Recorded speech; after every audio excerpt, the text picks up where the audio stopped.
بسم الله الرحمن الرحيم الحمد لله وكفى والسلام على عباده الذين اصطفى خصوصا سيدنا محمد نبيه المصطفى وعلى آله وصحبه أهل الوفاء أما بعد أقسام التشبيه biz o'tgan jolo aqsamu tashbihga kirib, оның ережелерін өткен болатынбыз.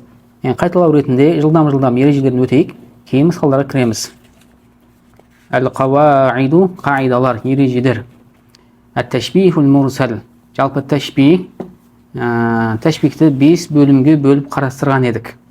Соның бірі әт-ташбихул мурсал. Ташбих мурсал деген ма зукират фихил адату. Адат зікір етілген нәрсе. Әдәт кәнна секілді әдәттәрді өткен болатынбыз. Сол әдәттәрдің бірі зікір етілетін болса, бұл ташбихке мурсал деп айтады екенбіз. Әт-ташбихул муаккат. Ташбих муаккат деген бар. Ол ма хузифат минхул әдәту. Әдәт түсіп қалған. Әдәт зікір етілмесе бұған муаккат деп айтамыз. Әт-ташбихул муджмал. Ма хузифа минху ваджху шабах. Ваджху шабах хазф етілген. Бұған муджмал деп айтамыз. التشبيه المفصل ما ذكر فيه وجه شبه وجه شبه ذكر etілсе مفصل деп айтамыз. التشبيه البليغ бұл соңғысы تشبيه البليغ деп айтылады. ما حذفت منه الأداة أداة حذف етілген ووجه الشبه وجه شبه حذف етілген түсіп қалған. Ережелер терең ашықтамаймыз, себебі өткен жолғы сабақта оның бәрін терең ашықтап мысалдармен түсіндірген едік. Енді әл-әмсилату мысалдарға кірісеміз. قال الشاعر شاعر айтты. أنا كالماء إن رضيت صفاء. أنا من كالماء су секілдімін. أنا من كالماء су секілдімін. إن رضيت егер разы болсам, қуанып тұрсам, мен су секілдімін. صفاء таза болуда деген да, таза болу шетінен деп айтқан. Бұл жерде أنا مشبه. Әл-ма мушаббах бихи. Ка келді, ка бұл әдәт тәшбих еді. Әдәт тәшбих софаан ваджху шабах болып тұр. Бұл жерде ка әдәт тәшбих. Егер әдәт тәшбих жүмләдә бар болса, бұл тәшбихке мурсал деп айтамыз дедік. Бұны мурсалға мысал ретінде айтып тұр. Әна мен кәл-маи су секілдімін. Ин радиту егер разы болсам, су секілдімін қай шетінен десе, софаан таза болу шетінен. Су секілді таза адаммын. Ешкімге жаман ойым жоқ, арамдығым жоқ, бір жақсы адаммын дейді. Вайза ма сахитту егер ашулансам, сахитту ғадитту мағынасында. Вайза ма сахитту ашуланған кезде күнту боламын. Лахибан лахибтен алау, қазақша алау, от мағынасында. Егер мен ашулансам, ашуланған кезімде от боламын деп айтты. Негізі бұл жерде екінші бір тәшбих бар. Күнту мен боламын. Лахибан алау секілді боламын деп айтты. Ту мушаббах. Лахибан мушаббах бихи. Әдәт тәшбих жоқ. Вәжху шабах зікір етілмеген. Бұндай тәшбихке тәшбихул балиғ деп айтамыз. Алайда мусанниф негізі бұл жерде ана кәл-маи деген бас жағын ғана осы мысалға алып келді. Соңғы жағын мысал ретінде мақсат еткен жоқ. Бізге керекті жері бас жағы ана мушаббах, әл-май мушаббах бихи, ка кегендігі үшінде бұл тәшбихке тәшбих әл-мурсал деп айтамыз. Екінші мысалымыз сирна біз жүрдік. Фи лейлин, фи ішінде, лейлин түннің ішінде жүрдік. Бахимин, әл-бахим әл-муздим мағынасында. Муздим дегеніміз қараңғы. Қараңғы түннің ішінде біз жүрдік. Кәннәху әл-бахру, ол түн секілді. Әл-бахру теңіз секілді. Золаман қараңғылығында. Ирхабан қорқынышты болуында. Ирхаб дегеніміз тахвифан мағынасында. Тахвифтен қорқытуында, қараңғы болуында түн теңіз секілді. Сирна біз жүрдік. Фи лейлин түннің ішінде. Бахимин қараңғы болған. Кәннәху, ху деген дамирді қайтару керек біз. Ху дамир әл-лейлге айтады. Кәннәл-лейла, бұл түн, бұл қараңғы болған түн секілді. Не секілді? Әл-бахру, теңіз секілді. Қарасақ, мушаббах бар. Ху мушаббах. Әл-бахру мушаббах бихи. Кәннә деген әдәтті алып келді. Әдәтті алып келгендігі үшінде Ондай тәшбихке тәшбих әл-мурсал деп айтамыз. Бұл тәшбихтің бірінші түрінен екен. Алғашқы бірінші әрі осы екінші мысал бұл тәшбих мурсал болып есептеледі. Енді біз қазір тәшбих мурсалдың осы екі мысалын бахсын оқып алайық. Бахсын оқып, кейін келесіне ауысамыз. Әл-бахсу, бахс зерттеу. Юшаббиху шаиру, шаир ұқсатып жатыр. Нафсаху өзін. Фил байтил әували, бірінші бәйтте шаир өзін ұқсатып жатыр. Фи хали ридаху, рида халін, ридаден разы болу, разы болған кезіндегіні ұқсатып жатыр. Білмәй сумен, асафи таза болған, әл-хади, хади деген тыныш, таза болған сумен ұқсатып жатыр. Шаир айтқан еді, егер мен разы болсам, су секілдімін, таза болу шетінен, бір тыныш болу шетінен деген секілді айтқан еді. Юшаббиху шаир нафсаху, шаир өзін ұқсатып жатыр. Фил байтил әувал, бірінші бәйтте. Фи хали ридаху, рида халінде, рида кезінде. Білмәи сафи әл-хади, тыныш, бір қалыпта ағып жатқан, бір таза суға ұқсатып жатыр. Ва фи хали ғадабихи, ашу кезіндегісін ұқсатып жатыр. Биннари отпенен. Әл-мултахибати, мултахибаден алаулаған отпен ұқсатып жатыр. Егер мен ашулансам, от секілді боламын деді, алау секілді боламын деп айтты. Ашуланған кезін бір отпен ұқсатып жатыр, алаулаған. Фахуа нәтижесінде шаир, ол кісі махбубун, махбуб екен. Махуфун және махуф екен да. Махбуб деген юхиббухун нас, адамдардың бәрі оны жақсы көреді екен. Бірақ қай кезде? Разы болған кезде. Ешкім оны ренжітпесе, ашуын шығармаса, адамдардың бәрі жақсы көретін салмақты кісі екен. Махуф екен. Махуф деген қорқылған кісі екен. Адамдар одан қорқады екен. Қай кезде бірақ? Ашуланса, ол дұшпандарға қарсы келген кезде, соқысқан кезде мысалы, ашуына біреу тиетін болса, ол қорқылған кісі екен. Фил мисали сани, екінші мысалда, шуббиха лейлу, түн ұқсатылды. Шуббиха ұқсатылды. Әл-лейлу, түн ұқсатылды. Фи зулмати, қараңғылықта. Вал ирхаби, қорқынышты болуда ұқсатылды. Бил бахри, теңізбен ұқсатылды. Шуббиха лейлу, түн ұқсатылды. Бил бахри, теңізбен дейміз. Не жағында? Фи зулмати, қараңғы болуда. Вал ирхаби, қорқынышты болуда. Вайза тәәммәлті, егер сен ақыл жүргізсең, тәәммәлтеден ойлансаң, ақыл жүргізсең мағынасында. Вайза тәәммәлті әт-тәшбихайни, осы екі тәшбихке ақыл жүргізсең, ойлансаң. Фи шатрил әувал, бірінші қатардағы әлгі мен разы болсам, су секілдімін деп айтты ғой. Сол мысал. Вал мисали сәни, және осы екінші мысал. Түнді бір теңізге ұқсатқан мысал. Осы екі мысалға жақсылап мән берсең. Вайза тәәммәлті, мән берген кезде, әт-тәшбихайни, осы екі тәшбихке. Фи шатрил әувал, бірінші шатрдағы, вал мисали сәни, екінші мысалдағы тәшбихке мән берген кезде, раайта көресің.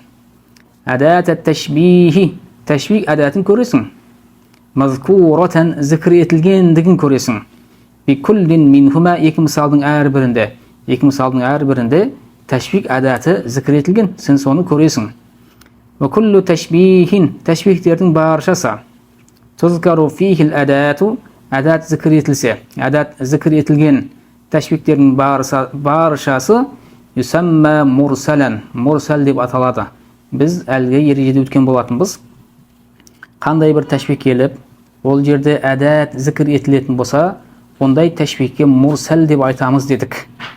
Олай болса, алғашқы бірінші әрі екінші мысалымыз мурсал болады екен. Өйткені әдәт зікір етілді.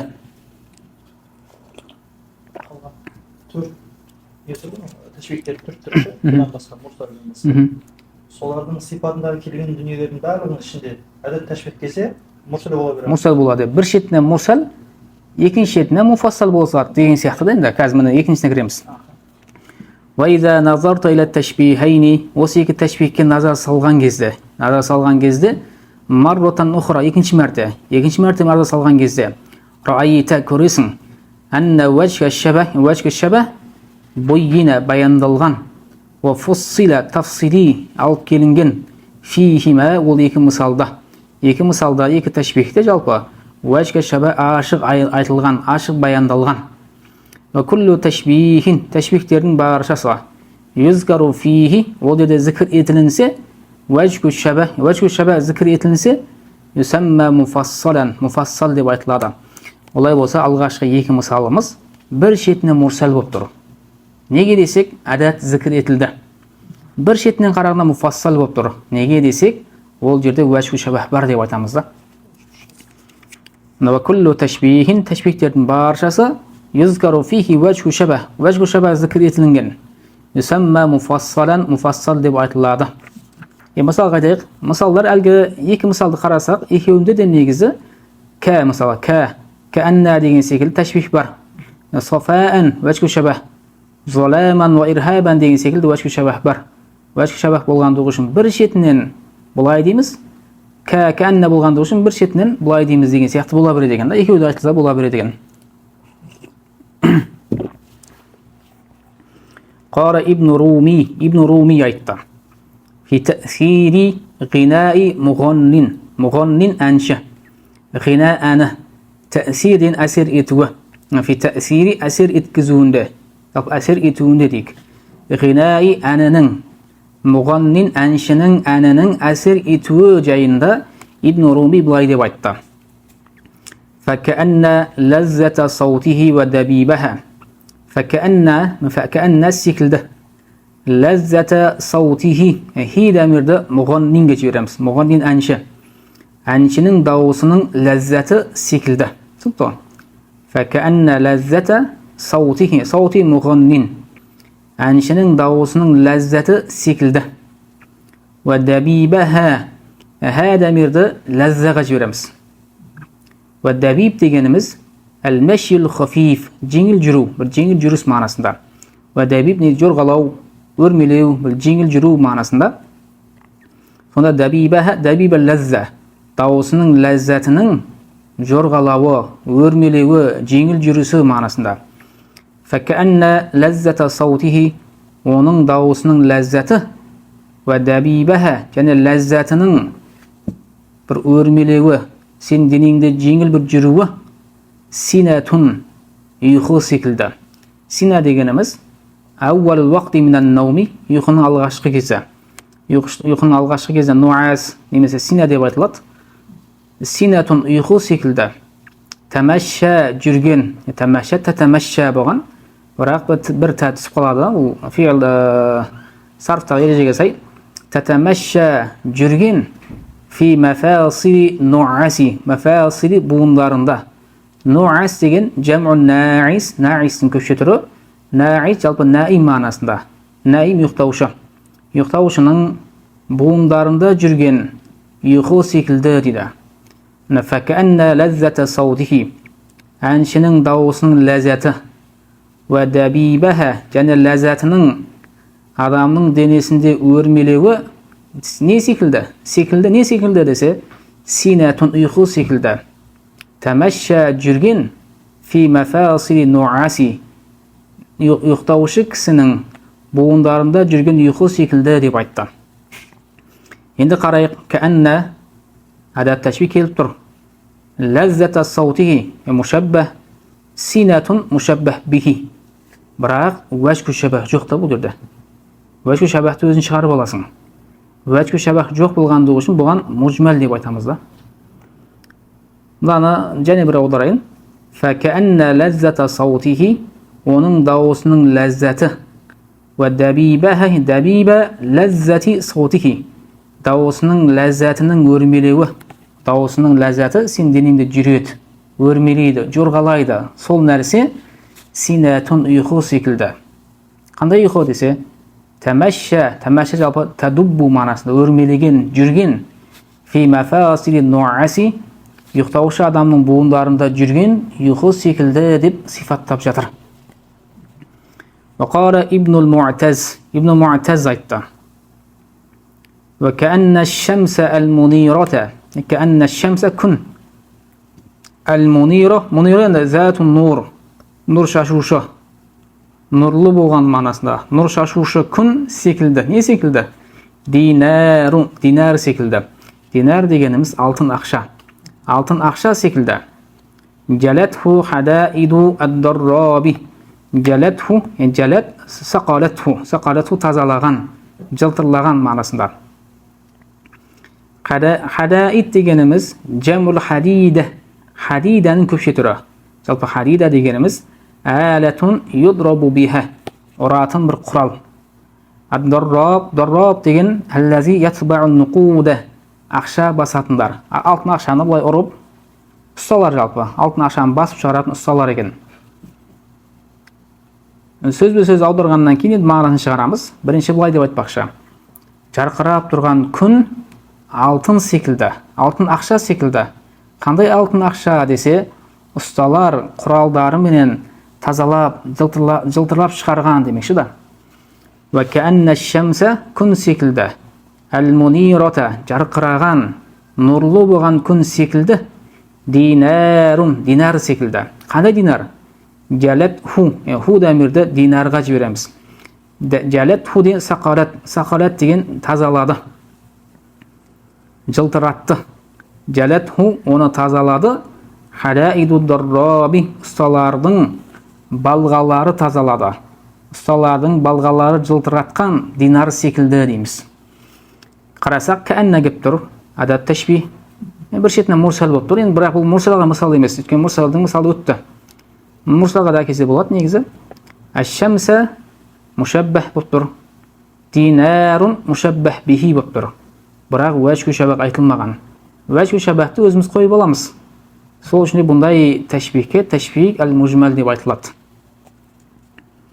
Түсінікті, жалат деген жалпы сақалат деген тазалау, жылтырату мағынасында. Оны жылтыратты. Хадаидті қазақша балға деп алайық. Балғалар жылтыратты. Ад-дарраб ұста, ұратын ұсталар. Ақша басып шығатындар. Ақша басып шығатын кісілердің құралдары, балғалары жылтыратып шығарған динар бар. Сондай динарға жарқырап тұрған күн ұқсайды демекші. 3 мен 4 мен 5-ті өттік. Бұның бір несін оқып алайық. 3-ші және 4-ші мысалды өттік. Енді бақсын өтіп алайық. Бақса кірсек, «Ваясифу ибн Руми». Ибн Руми сифаттап жатыр. Фил мисали салиси. 3-ші мысалда сифаттап жатыр.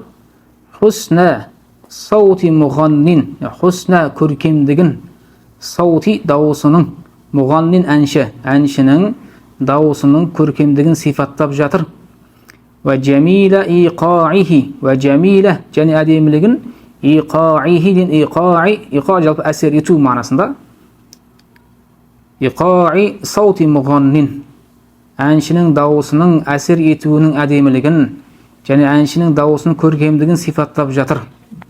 Хатта кәнна ләззата саутихи. Тіпті оның дауысының ләззаты тәсри жүргендей секілді.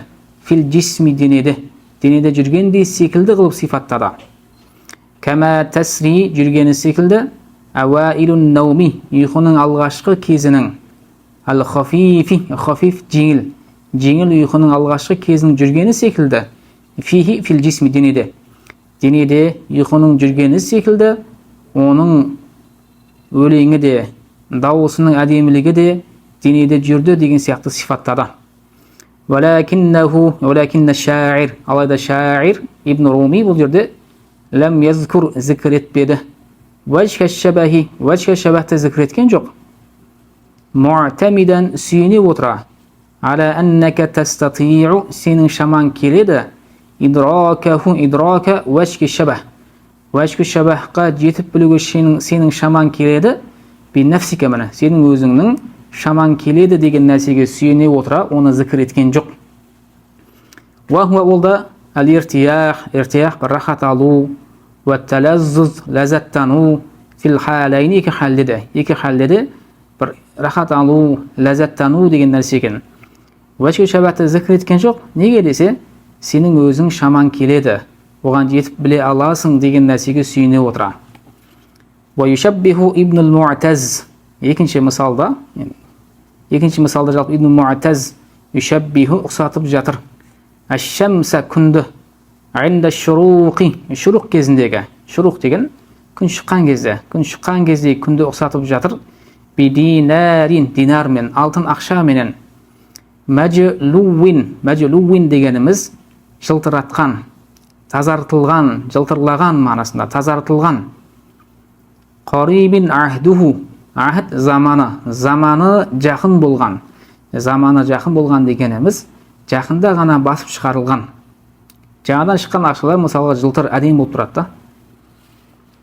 Бидинарин, алтын ақшамен ұқсап жатыр. Мәжлуин, тазартылған. Қарибин ахдуху бидари дорби, дорб дәрімда. Дорб деген алтын құю орны. Алтын құю орнында жаңадан шыққан, тазартылған алтын ақшаға ұқсатып жатыр. Олам язкур, зікір етпеді. Уәшка шабахи айдан, бұл жерде де уәшка шабахты зікір етпеді. Уәшка шабах ол ал-исфирару, сарғаю, уәл-бариқу, ол да бір бариқ деген жарқ ету, жарқылдау мағынасында. Уәюсамма хазан нау'у минат ташбихи, ташбихтің осы түрі аталады. Уәхуайын осы түрі дегеніміз әлләзи ләм юзкар фихи уәшку шабах. Уәшку шабах зікір етілмеген осындай бір түрі аталады. Ташбихан мужмалан. Ташбих мужмал деп аталады екен. Жалпы ташбихте уәшку шабах зікір етілмей келетін болса, бұндай ташбихтің түріне ташбих мужмал деп айтамыз дейді. Келесі екі мысалды алайық тағы. Бесінші мысалды қараңыздар. Бесінші мысалда бұлай деп айтты. Әл-жауаду, жауад дегеніміз жүйрік жылқы, жүйрік ат мағынасында. Әл-жауаду, жүйрік ат, фис-суруати, жылдамдықта, барқун, найзағай секілді. Хатифун, хатиф деген жарқ ете қылған. Жалпы хатифтің мағынасы, негізгі мағынасы әл-ахзу би-суруа, жылдам алушы, жұлып алушы мағынасында. Қазақша жарқ ете қалған деген сияқты мағынада.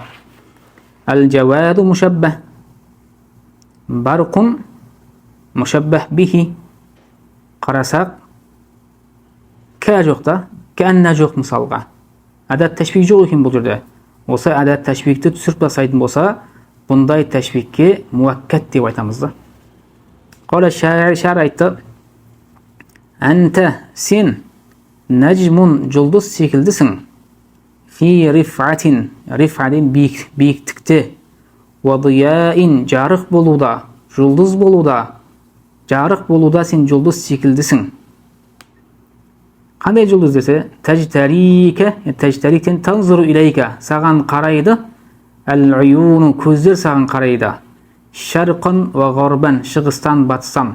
Жалпы шығыстан, батыстан көздер қараған. Адамдардың бәрі саған қараған, сен бір жұлдыз секілдісің деп айтқан екен. Қарасақ, әнті мушаббах, нәжмун мушаббах бихи, фи рифатин ва дия, бұл енді уәшкі шабах болып тұр. Бізге керек қазіргісі әдәт тәшбихтің түсіп қалуы. Әдәт тәшбих жоқ, әнті кә нәжм деп айтқан жоқ. Бірден нәжмун деп айта салды. Осылай келетін болса, бұндай тәшбихке муаккат деп айтады екен біз. 5 пен 6-ның бақсын оқиық. Вафил мисалайнил хамиси ва садиси. 5-6 екі мысалда шуббихал жауаду, жүрік ат ұқсатылды. Бил барқи, найзағаймен ұқсатылды. Фис-суруати, жылдамдығында. Сен найзағайда жылдамсың деген сияқты найзағаймен ұқсатылды. Вал мамдуху, шуббихал мамдух, мамдух ұқсатылды.